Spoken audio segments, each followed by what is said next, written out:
সম্মানিত উপস্থিতি, এ পর্যায়ে আলহাজ হযরত আল্লামা মাওলানা মুশাররফ হোসেন হেলালি পীর সাহেবের জামাতা হযরত আল্লামা মাওলানা সাইফুল ইসলাম বাগদাদি সাহেব অত্যন্ত গুরুত্বপূর্ণ বক্তব্য করবেন। আর এখন এই পর্যায়ে আপনাদের সম্মুখে পীর সাহেব হুজুরের জামাতা হযরত আল্লামা মাওলানা সাইফুল ইসলাম বাগদাদি সাহেব বিটিভি ওয়ার্ল্ড, মাই টিভি, বেতার বাংলাদেশ, খতিব মিরাপাড়া জামে মসজিদ মুন্সিগঞ্জ হুজুরকে তাহার মূল্যবান বক্তব্য পেশ করার জন্য মাহফিলের পক্ষ থেকে বিশেষভাবে অনুরোধ জানাচ্ছি। আসসালামু আলাইকুম ওয়া রাহমাতুল্লাহি ওয়া বারাকাতুহু। الصلاة والسلام عليك يا رسول الله. الصلاة والسلام عليك يا حبيب الله. الصلاة والسلام عليك يا شافي المذنبين. الصلاة والسلام عليك يا رحمة للعالمين. فقد قال الله تبارك وتعالى في كلامه المجيد وفرقانه الحميد. يا أيها النبي إنا أرسلناك شاهدا ومبشرا ونذيرا. إن الله وملائكته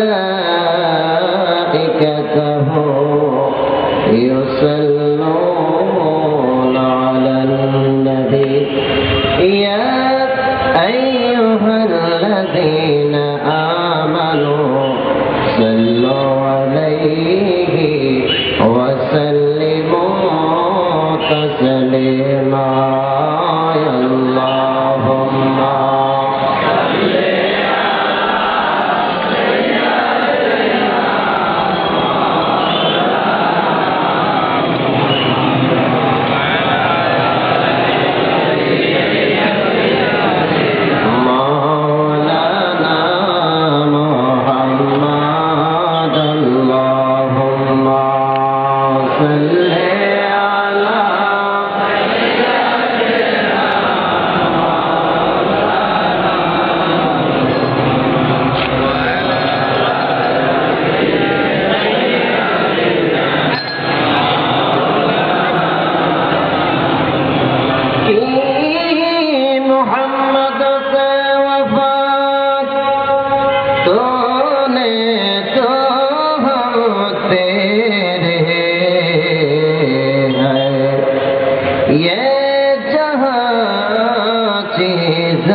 ঢাকা দরগাহ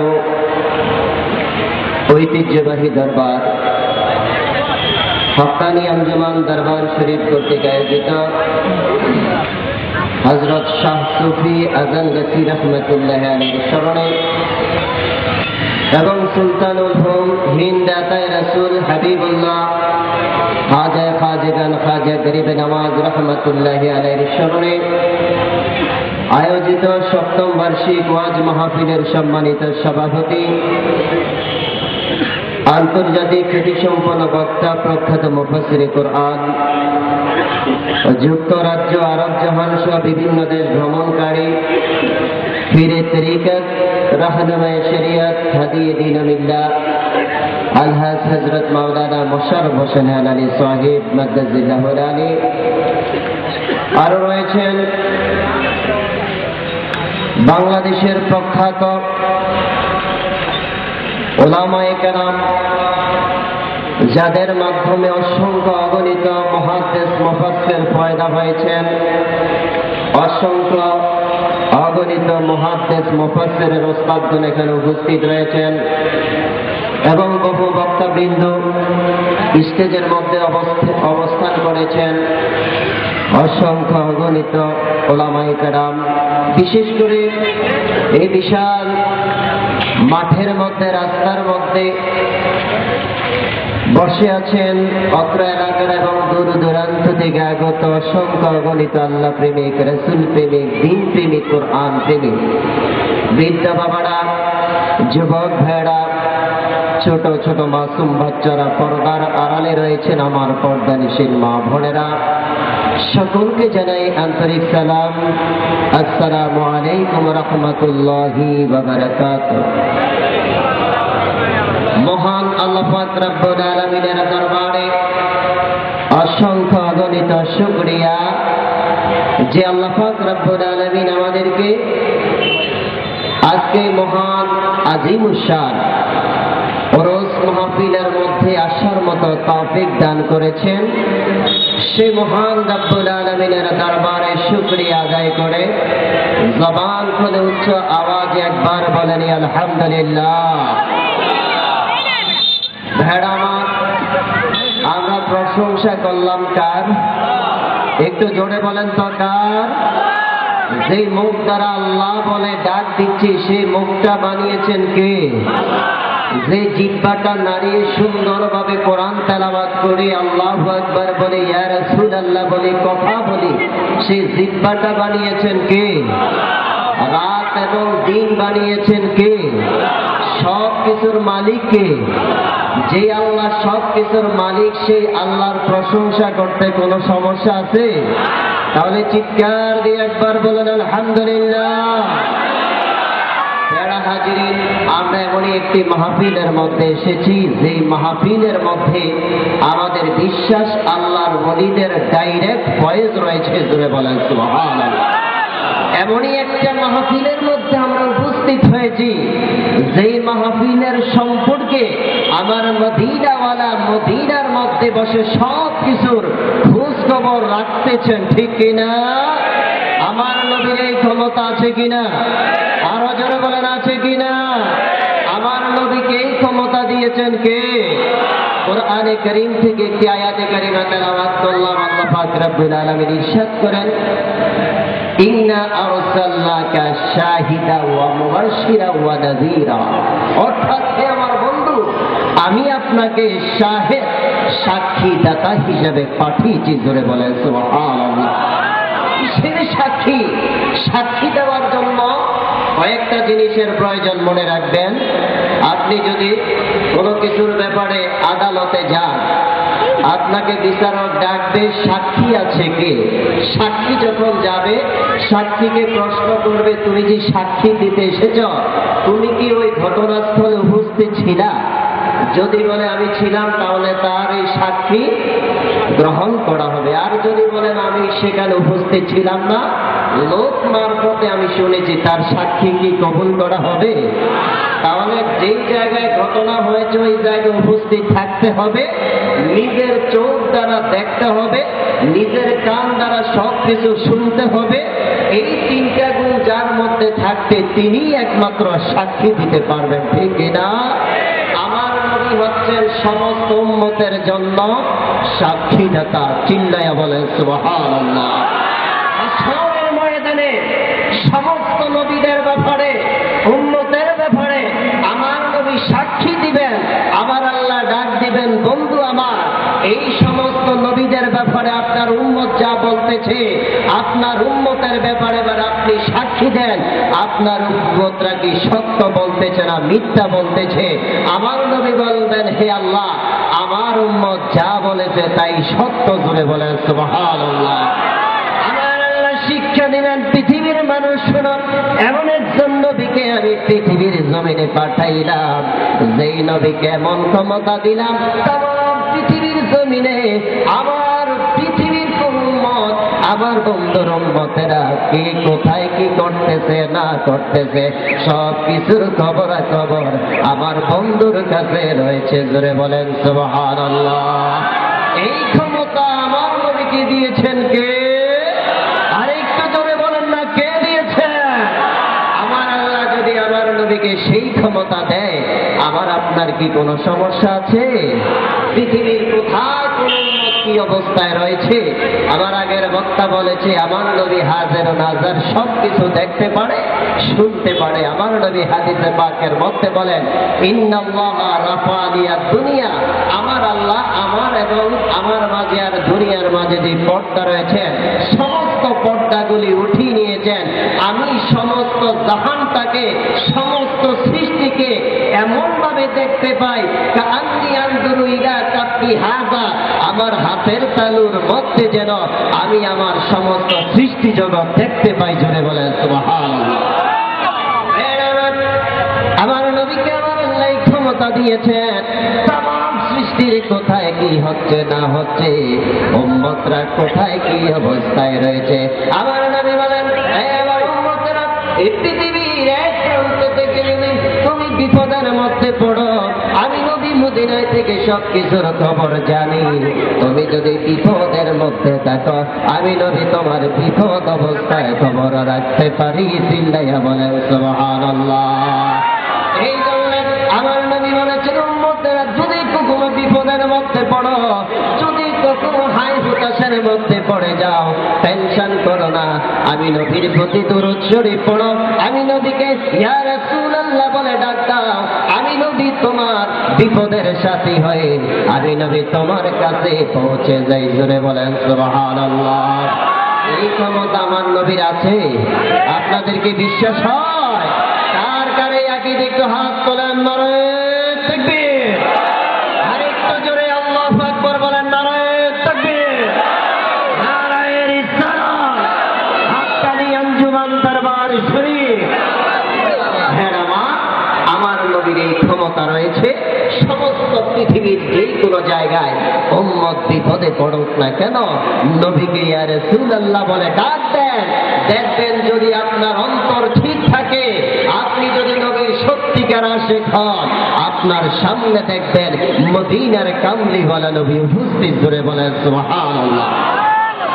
আমার বাগদাদের মধ্যে এক ব্যক্তি ছিল, খুব নাম করা ব্যবসায়ী, টাকা পয়সার অভাব নাই, কিতাবের মধ্যে রয়েছে এত সম্পদ তার ছিল, জমিনের মধ্যে অধিকাংশ জায়গায় সুতার সম্পদ, সাগরের মধ্যে জাহাজ আর জাহাজ, শুধু এই ব্যক্তির সম্পদ এত বিশাল ধরে।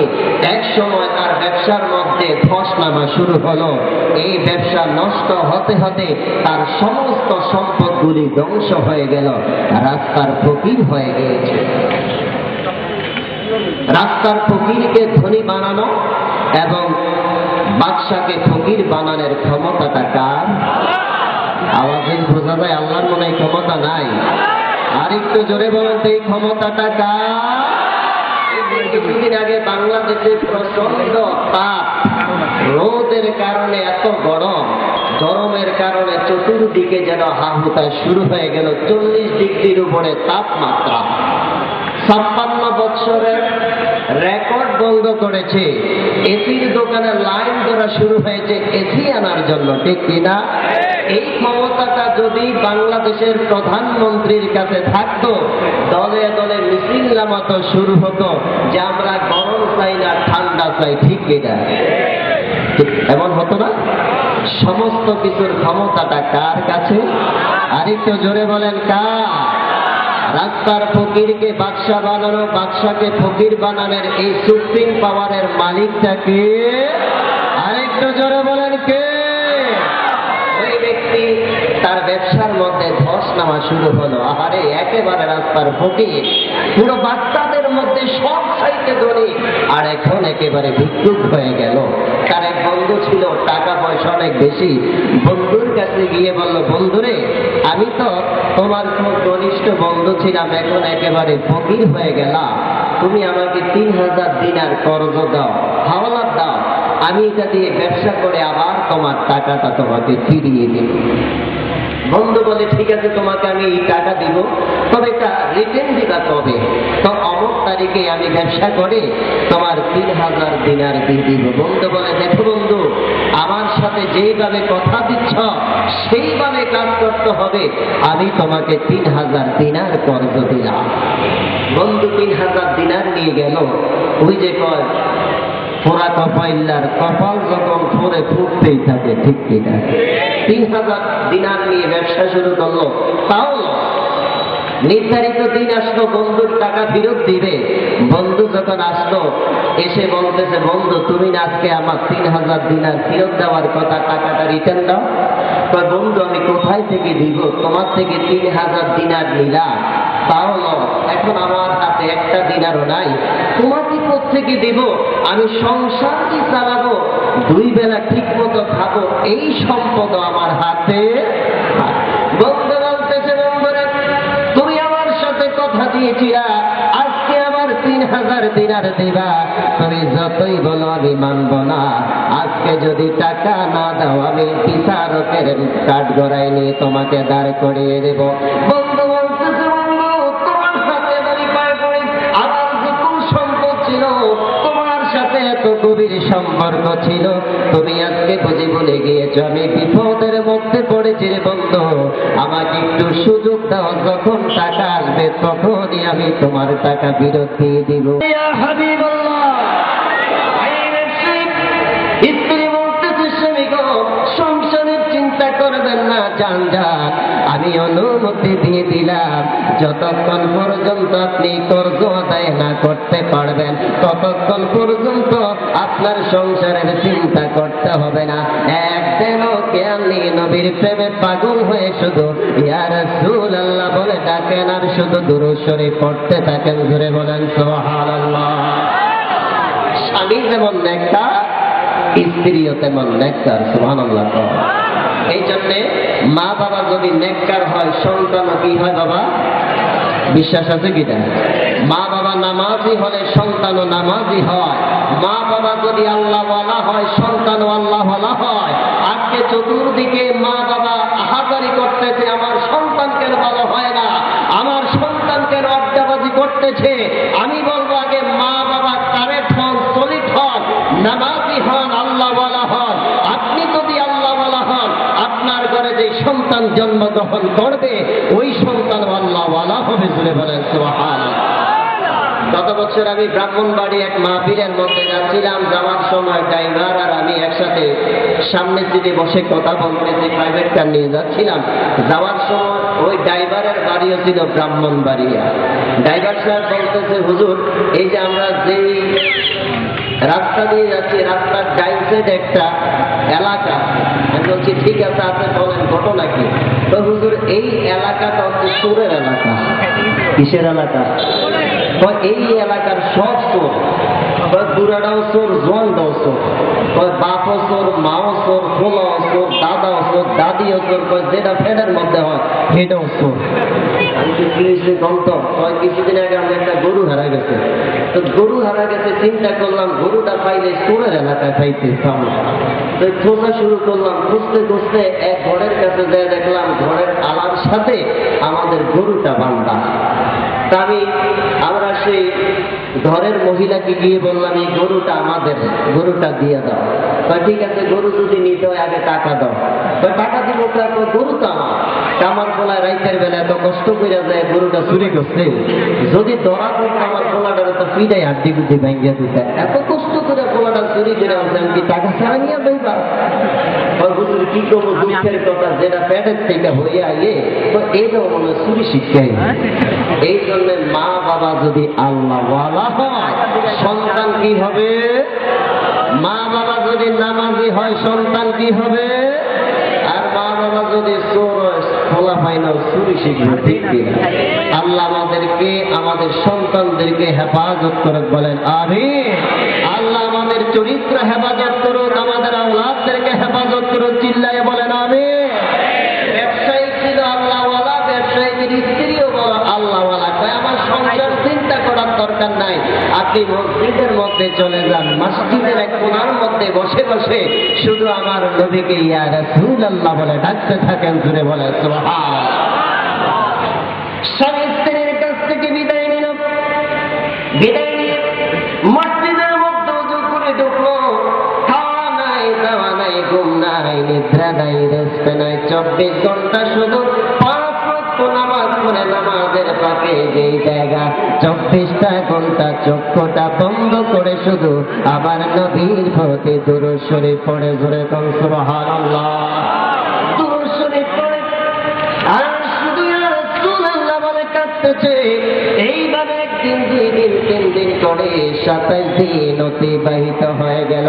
27 দিনের মধ্যে এক বিন্দু পরিমাণ ঘুম নাই, 27 দিনের মধ্যে কোনো কিছু খাওয়া দাওয়ার ব্যবস্থা নাই। একটানা 27 দিন চলে গেল, কিন্তু এই 27 দিনের মধ্যে তার কর্জ পরিশোধের কোনো ব্যবস্থা হলো না। 28তম রাত এসে গেল। 28তম রাতের মধ্যে এশার নামাজ পড়ে আবার চক্ষুটা ভিজিয়ে ভিজিয়ে ইয়া রাসূলুল্লাহ বলে দুরূদ শরীফ পড়তে পড়তে গভীর রাত হয়ে গেল। গভীর রাত যখন হয়ে গেল, হঠাৎ তার চোখের মধ্যে ঘুম এসে গেল। এই 28 দিনের মধ্যে প্রথম ঘুম। গভীর রাতের মধ্যে তার চোখটা হঠাৎ বন্ধ হয়ে গেল। আর ঘুমের ঘরে স্বপ্নে দেখতেছে আমার মদিনার নবী তার দিকে আসতেছে। আমি দেখলাম এমন একজন ব্যক্তি আসতেছে, আমি তো চিনি না, চেহারা থেকে এমন নূরের প্রকাশ বের হচ্ছে। সামনে দেখলাম একজন ব্যক্তি, ডানে একজন ব্যক্তি, বামে একজন ব্যক্তি, পিছনে আর একজনের পরে আরো অসংখ্য গণিত মানুষ। আমি দেখলাম সামনে যে ব্যক্তি, তিনি ডাক দিচ্ছে, এরে আল্লাহর বান্দা ব্যবসায়ী, তুমি বুঝি ইয়া রাসূলুল্লাহ বলে কাঁদতেছ, আমি হচ্ছি মাওলা আলী। এই যে তাকি দেখো, তোমার কান্না সইতে পারে না। আমার নবী মদিনা থেকে পাগল হয়ে তোমার বিপদ থেকে উদ্ধারের জন্য এসে গিয়েছে। আর নবীর এই ক্ষমতা আছে কিনা? বলার আছে কিনা? ক্ষমতা আমার নবীকে দিয়েছেন কে? ওই ব্যক্তি ব্যবসায়ী বলতেছে, আমি যখন দেখলাম আমার মদিনার নবী আসতেছে, আমি ইয়া রাসূলুল্লাহ বলে একটা চিৎকার দিলাম। আমি নবীর সামনে গিয়ে নবীর কদম মোবারকের মধ্যে একটা চুমা লাগাইলাম। আমি এইভাবে নামাজের শুরুতে, নামাজে যেমনি ভাবে মানুষ দাঁড়ায়, আমি 2 হাত বেঁধে আমার দয়াল নবীজির সামনে দাঁড়াইয়া দাঁড়াইয়া শুধু ইয়া রাসূলুল্লাহ, ইয়া হাবিবাল্লাহ বলে কাঁদতেছি। সোনার মদিনা বহু দূরে, প্রাণের মদিনা বহু দূরে, কিন্তু মদিনা কিন্তু মদিনাওয়ালা। আমরা বাংলার জমি ঢাকা শহর আগারগাঁয়ের এলাকায়, ঠিক কিনা? আর নবীর রওজা হচ্ছে হাজার হাজার মাইল ধরে মদিনাতুল মুনাওয়ারা, ঠিক কিনা? এত দূর থেকে মনে হয় আমার নবী এখানে আসতে পারবেন না। পারবে? সবার বিশ্বাস আছে? বিশ্বাসটা কিন্তু মহব্বতে বলেন, সোনার মদিনা বহু দূরে, প্রাণের মদিনা বহু দূরে, কিন্তু মদিনাওয়ালা আমার অন্তরে, কিন্তু মদিনাওয়ালা জেগেছে একেবারে সোনার মদিনা, তার মনেতে আর কোনো দুঃখ রইল না। মদিনায় যদি একবার কেউ যেতে পারে, মনে কোনো দুঃখ থাকে? জেগেছে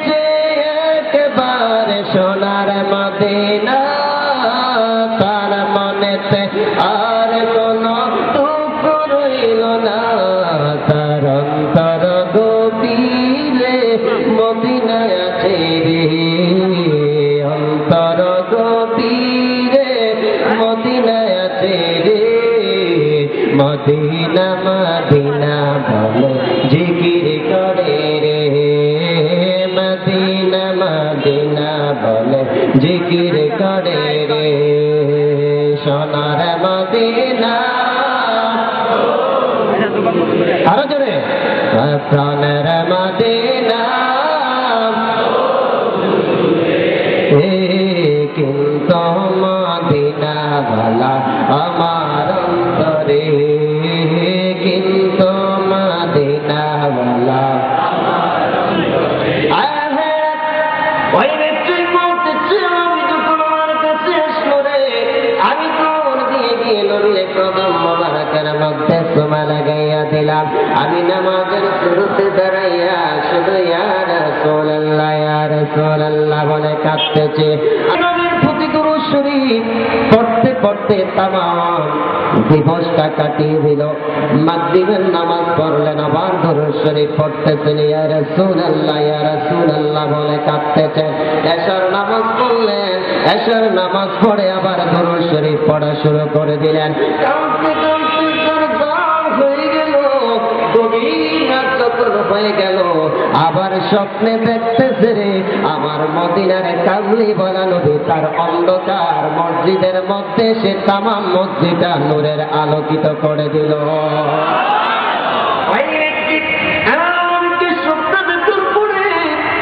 সে বলতেছি আমি যখন নবীকে আমার স্বপ্নে দেখলাম আমি ইয়া রাসূলুল্লাহ বলে একটা দৌড় দিলাম নবীদের কদম মোবারকের মধ্যে পড়ে একটা চুমা লাগাইয়া দিলাম এবার হাত পেতে নবীর সামনে দাঁড়াইয়া ইয়া রাসূলুল্লাহ বলে শুধু কাঁদতেছি চিল্লাইয়া বলেন সুবহানাল্লাহ জিকির করেন আল্লাহ আল্লাহ আল্লাহ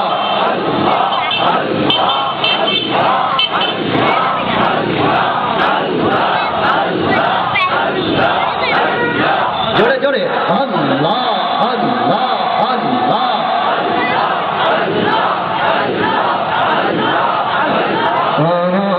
দয়াল নবী গো তুমি একবারে সে দেখা দাও আমায় আল্লাহ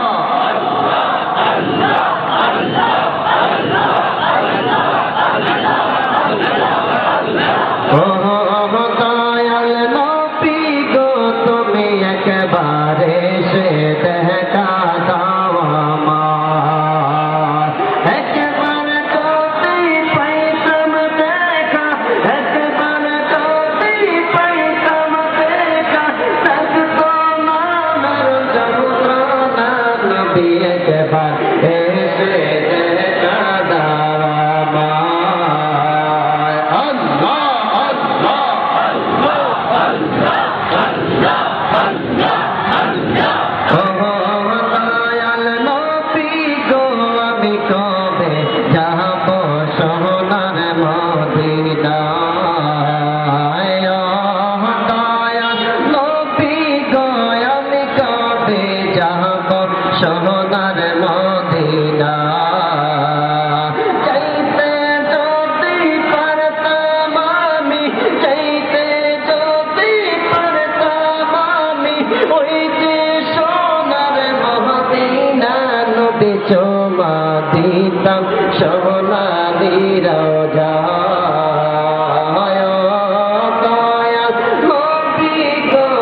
আমাদের এই মাহফিলের আগে আরেকটি মাহফিল হয়েছে, এই প্রস্তুতি মাহফিল।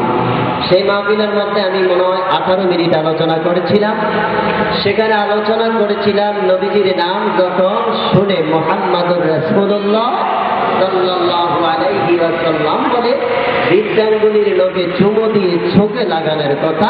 আমার নবী বলেন, যে ব্যক্তি আমার নাম শুনে, হাদিস শরীফ, মান সামি'a ইসমি ফিল আযানে ওয়া ওয়াদা ইবহামাইহি আলা আইনিহি ফাআনা তালিবুহু ফি সুফুফিল কিয়ামা ওয়া কাইদুহু ইলাল জান্নাহ।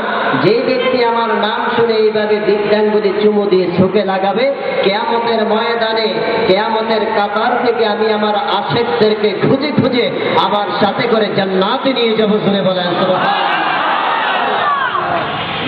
সেই প্রস্তুতি মাহফিলে আলোচনা করেছিলাম, এই জন্য এখন আর আলোচনা সেই দিকে করবো না। নবীজির নাম শুনলে বৃদ্ধাঙ্গুলির লোকে এইভাবে চুমো দিয়ে চোখের মধ্যে মাছে করবেন। অসংখ্য কিতাবের রেফারেন্স, যেই ব্যক্তি মহাব্বতের সাথে আমল করবে তার এই 2 চোখের মধ্যে জীবনে কখনো মারাত্মক রোগ হবে না, এবং গ্যারান্টি 100% গ্যারান্টি তার চোখ কোনোদিন অন্ধ হবে না। জোরে বলেন সুবহানাল্লাহ। যদি সুযোগ পাইতাম আলোচনা করতাম, কারণ আপনার তাফসিরে রুহুল বায়ান, বিশ্ববিখ্যাত একটা কিতাব। এই তাফসিরে রুহুল বায়ানের প্রথম খণ্ড মনে রাখবেন, তাফসিরে রুহুল বায়ানের প্রথম খণ্ড, তাফসিরে রুহুল বায়ানের চতুর্থ খণ্ড, তাফসিরে রুহুল বায়ানের সপ্তম খণ্ড। এই 3 খণ্ডের মধ্যে 3 জায়গার মধ্যে শুধু এই সম্পর্কে আলোচনা। নবীর নাম শুনে চোখে লাগাইলে কি ফজিলত, এটার দীর্ঘ আলোচনা হয়েছে। জোরে বলেন সুবহানাল্লাহ। সংক্ষেপে বলতেছি 1 মিনিটের মধ্যে। সর্বপ্রথম এই আমলটাকে করেছিলেন, যিনি এই আমলটা করেছিলেন তিনি হচ্ছেন হযরত আদম আলাইহিস সালাম। জোরে বলেন সুবহানাল্লাহ।